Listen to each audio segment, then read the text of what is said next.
नमस्कार दोस्तों, great to India YouTube channel में आपका स्वागत है। यह है फ्यूचर लर्निंग प्लेटफॉर्म। तो दोस्तों, आज का अपना इम्पोर्टेंट जो कंप्यूटर के एमसीक्यू रहने वाले हैं, जो सभी प्रतियोगी परीक्षाओं के लिए महत्वपूर्ण है। तो अभी हम सेशन को स्टार्ट करते हैं।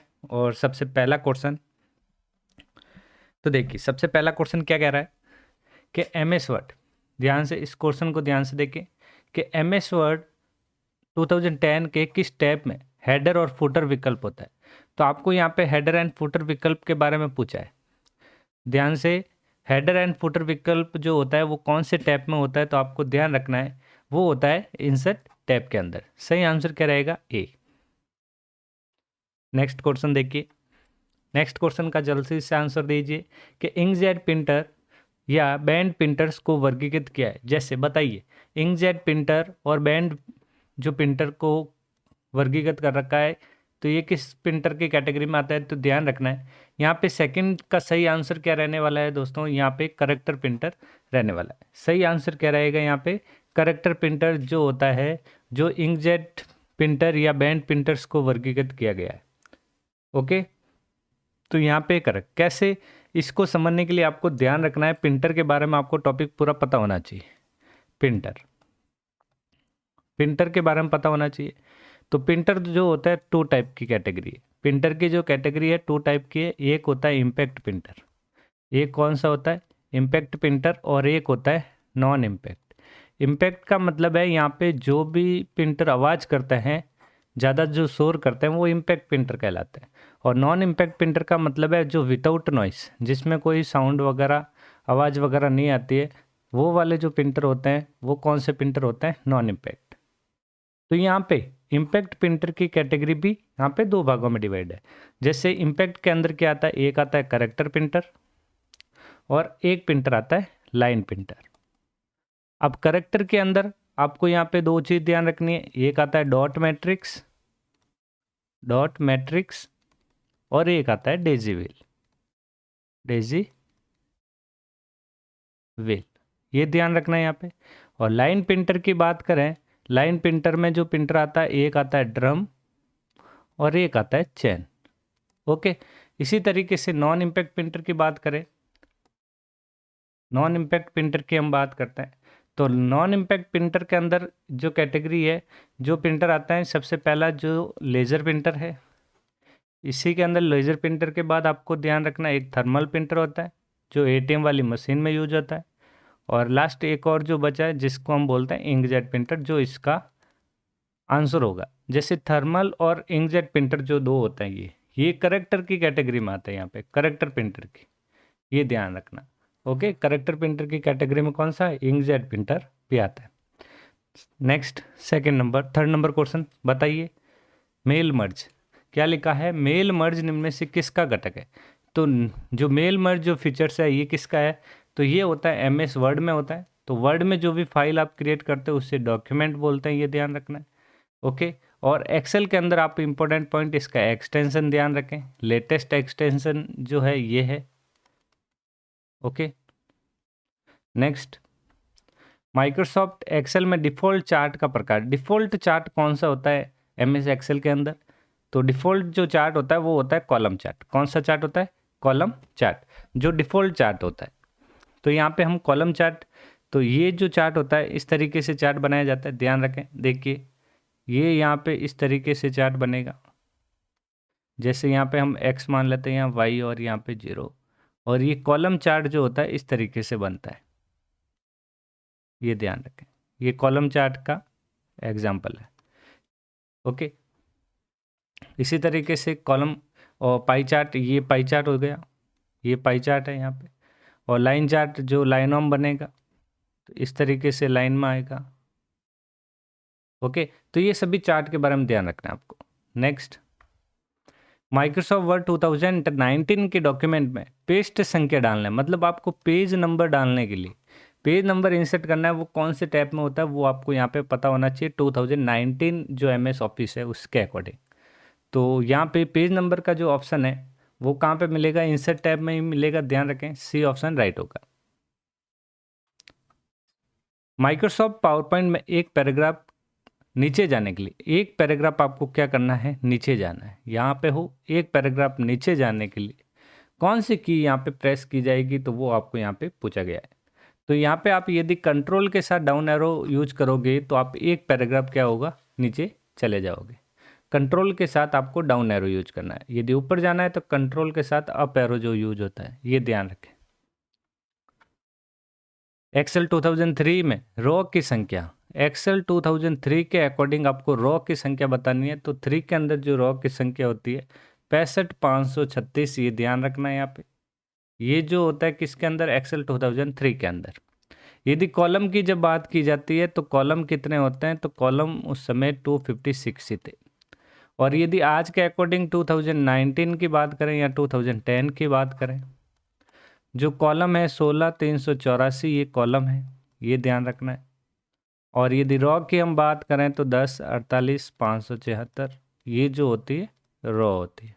ओके, ये ध्यान रखना है यहाँ पे।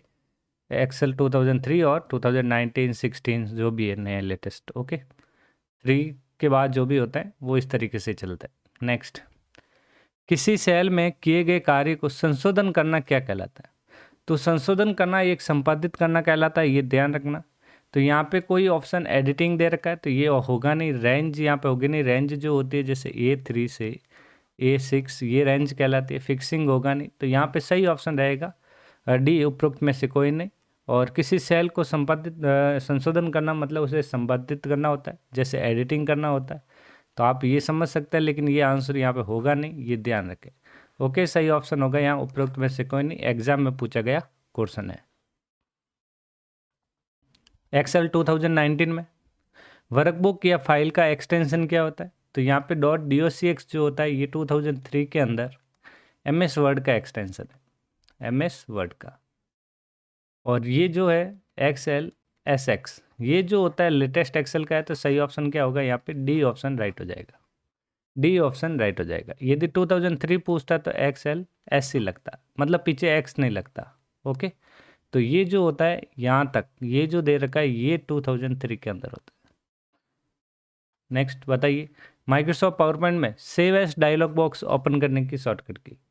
अब सेव एज डायलॉग बॉक्स जो होता है ये ओपन करने के लिए F12 यूज किया जाता है, F12। यदि कंट्रोल के साथ F12 यूज करता है तो इससे क्या होता है, ओपन होता है। एक बहुत अच्छी की याद रखते हैं, F11 जो होता है चार्ट इंसर्ट होता है। चार्ट लेने के लिए F11 यूज किया जाता है। और ये भी कौन सा प्रोग्राम, वर्ड में ध्यान रखना है। ओके, ये वर्ड, एक्सेल, पावर पॉइंट किसी में भी हो जाएगा। नेक्स्ट बताइए, पावर पॉइंट 2010 में फाइल मेन्यू को ये भी कहते हैं, फाइल मेन्यू को क्या कहा जाता है। जब MS पावर पॉइंट या एक्सेल या वर्ड हो तो यहाँ पे जब फाइल मेन्यू पे आप जब क्लिक करते हैं तो एक और व्यू यहाँ पे साइड में खुलता है, तो उसे बैक स्टेज व्यू कहा जाता है। सही ऑप्शन क्या रहेगा इसका, बी ऑप्शन राइट, 11 का बी ऑप्शन राइट हो जाएगा। बताइए 12 नंबर क्वेश्चन, बताइए जल्दी से इसका आंसर। अब 12 नंबर क्वेश्चन क्या कह रहा है कि पावर पॉइंट 2010 में फाइल का एक्सटेंशन क्या है इसका। पावर पॉइंट 2010 के अकॉर्डिंग पावर पॉइंट का एक्सटेंशन होगा .pptx। ओके, .ppt जो दे रखा है ये जो है MS पावर पॉइंट 2003 का एक्सटेंशन है। और ये 2010, 16, 13, 16, 19 ये सब का एक्सटेंशन यही रहता है।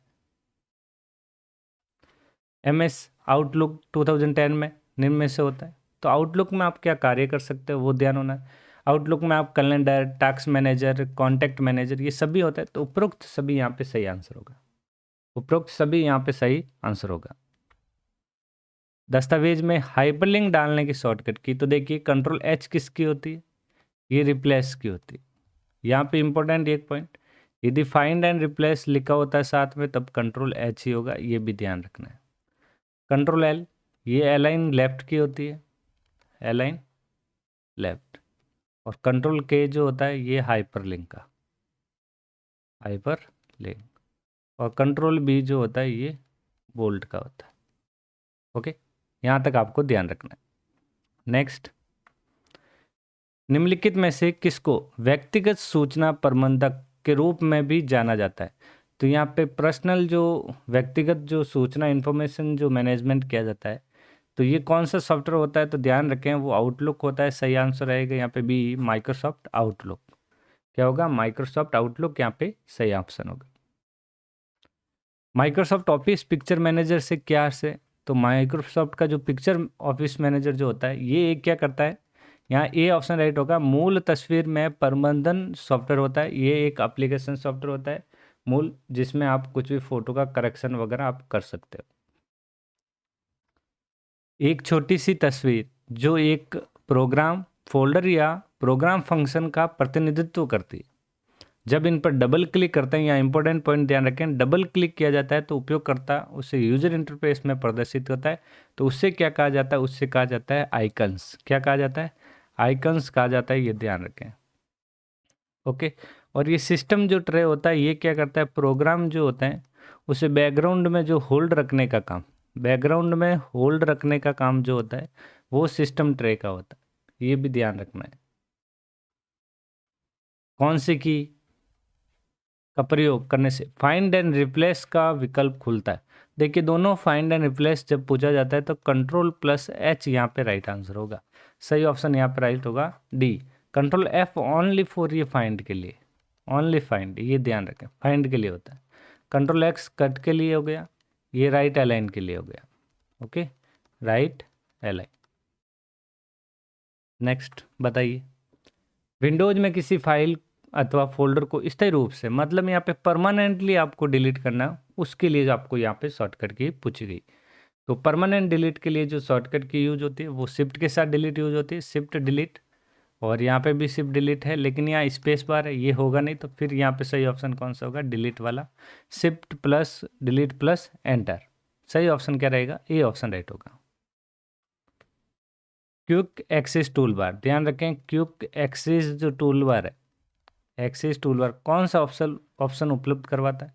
तो वहाँ पे आप क्विक एक्सेस टूल बार में आपका सेव का ऑप्शन मिल जाता है, जेड का मतलब यहाँ पे अंडू का ऑप्शन मिल जाता है, और वाई का रीडू का ऑप्शन मिल जाता है। यहाँ शॉर्टकट की के थ्रू पूछ लिया, सही ऑप्शन रहेगा डी ऑप्शन राइट हो जाएगा। ये सभी ऑप्शन वहाँ पे अवेलेबल होते हैं। 21 नंबर, जब टैब की को दबाते हैं तो कितने स्पेस करेक्टर इंसर्ट हो जाते हैं? जब टैब की दबाते हैं तो स्पेस जो होता है वो कितने करेक्टर, तो यहाँ पे ध्यान रखें, वेरी इंपॉर्टेंट है। तो यहाँ पे ये 4, कितने? 4 स्पेस करेक्टर इंसर्ट हो जाता है। माइक्रोसॉफ्ट एक्सेल में एक सेल में रख सकते हैं, तो आप एक सेल के अंदर क्या रख सकते हो? ये एक सेल है, इसके अंदर आप क्या क्या रख सकते हो? नंबर रख सकते हो, टेक्स्ट रख सकते हो, फॉर्मूला रख सकते हो। सही ऑप्शन क्या रहेगा यहाँ पे? डी, ये सभी रख सकते हो, डी ऑप्शन यहाँ पे राइट होगा।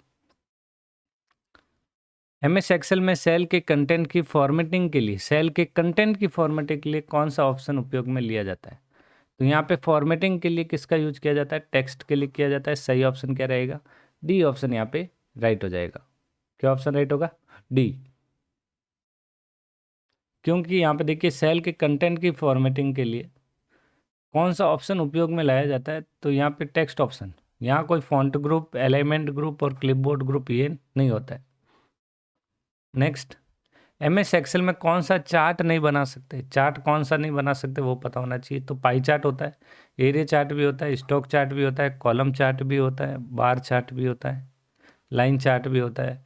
लेकिन ये जो 7D ये चार्ट नहीं होता है। सही ऑप्शन क्या रहेगा यहाँ पे? ए ऑप्शन राइट हो जाएगा। तो दोस्तों ये थे अपने टॉप 24 क्वेश्चन। तो आशा करता हूँ कि आज की क्लास आपको पसंद आई होगी। यदि पसंद आई हो तो चैनल को लाइक, शेयर और सब्सक्राइब करना ना भूलें, और दोस्तों में शेयर करना भी ना भूलें। तो आज के लिए इतना ही, मिलते हैं नेक्स्ट क्लास में। Thank you.